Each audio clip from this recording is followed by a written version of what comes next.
Hello everybody, welcome again to another MOC series. Today's entry, Home Alone 2, Rob McAllister's Brownstone house, particularly from the movie Final Act. Now, this was a labor of love, it's very parts intensive. I think it's sitting right around 2,800 plus parts.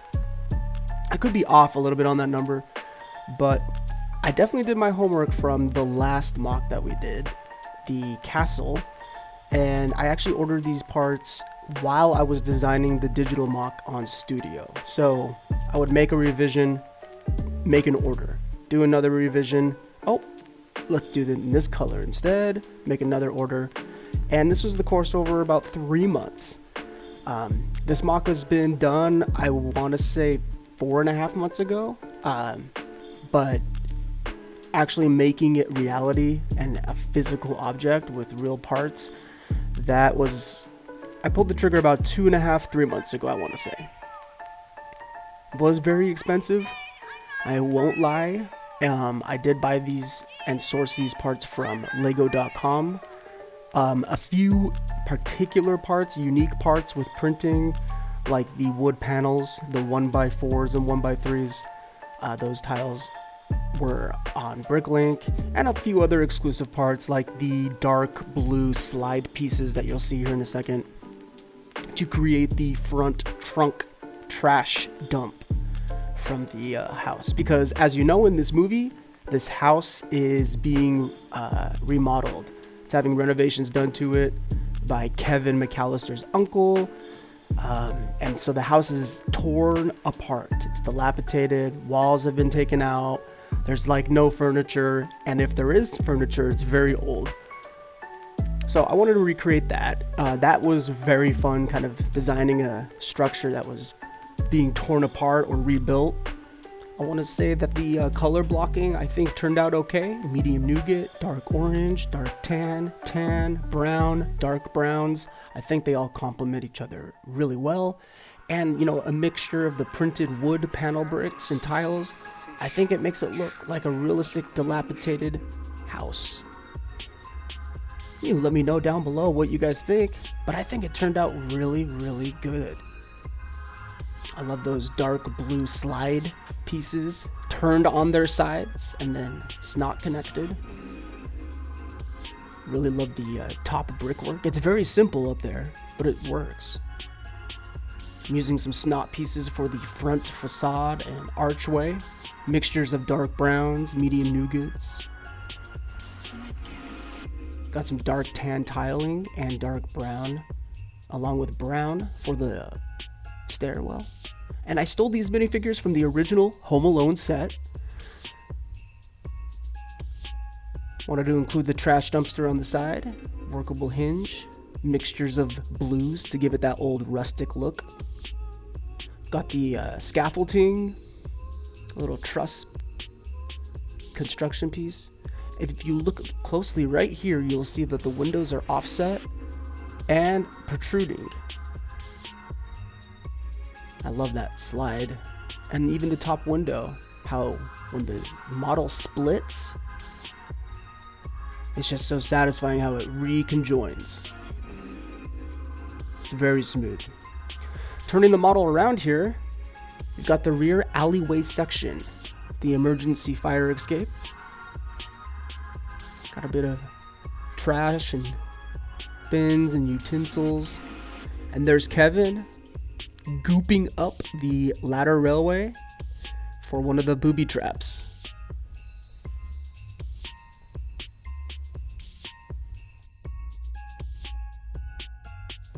Here we have another booby trap from the movie.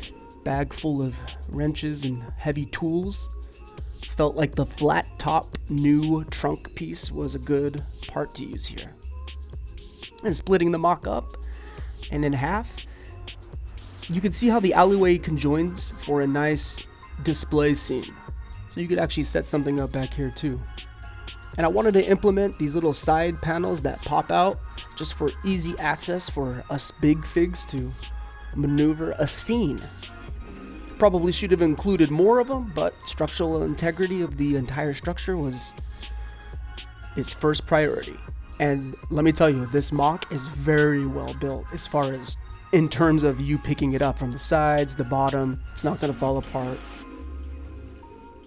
There's no creaks or loose pieces that you have to worry about popping out. And here we go. The main entree. So the interior was very, very challenging just because I had to make things kind of mimic parts in the movie, as well as maintaining that split when the MOC bends apart. And I had to make 4 different levels. That's the basement, main floor, second floor, third floor, and technically the roof, because there is a roof scene.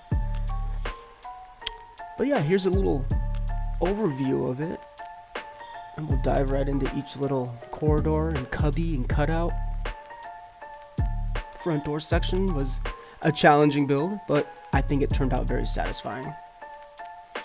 Moving into the first area, we've got the toilet, the back door, a little butane torch on the side. I like that little Buzz Cola can printed 1x1 round. And the basement, got a little spooky spider. But the main juice is the electricity coming through the sink. We all know this famous scene. And we've got the little car battery using one of those little key knobs. Crossing over, we've got the bigger section. Now this is the bigger portion of the split MOC, so it does go deeper. You can see some wood construction detailing. Got the 2x4s planted in the wall. And you've got the green slippery goop using 1x1 trans green, a mixture of tiles, round, cheese slopes, studs. And look at this play feature. The paint shelf folds down. It's kind of a little bit fragile, but it works. Here's another booby trap. When Marv tries to enter the front door, he's met with the staple gun using a minifig stud shooter. Bink. Moving into the living room. Now, if I had to make one improvement, it would be right here. The stairwell needs to be modularized. It needs to be able to be popped out so you can reach your hands into the living room. That's why I didn't include a lot of detail on the living room floor as far as interior items. I wanted to keep it kind of sparse and empty in there so, you know, you don't feel cheated like, oh, I can't really look or get into there. There's nothing in there, if that makes sense. Moving on to the second area, I wanted to show the little slides flopping out, and then how you can peer down from the second floor down to the first floor. It's a very open interior space MOC, but at the same time, it looks cramped, you know, dilapidated, as if it's still being built, which was a real challenge trying to get all of those details, the nook and crannies, all the little stairwells, 2x4s, construction detailing. You'll notice some power tools and minifig utensils lying around. You can see the wiring and conduit running pipes through the walls. So that was all really fun, but it was really challenging at the same time. Here we have another part of the booby traps from the movie, the paint buckets, followed by that big steel bar.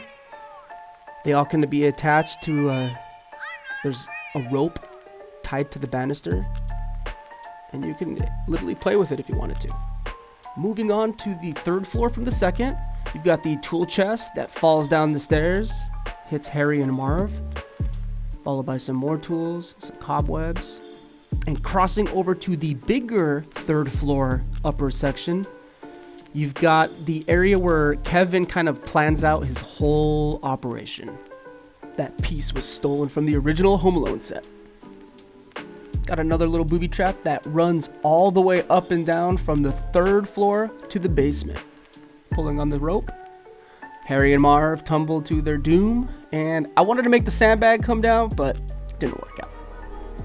And here you have it, ladies and gentlemen. that is and was my Home Alone 2 MOC.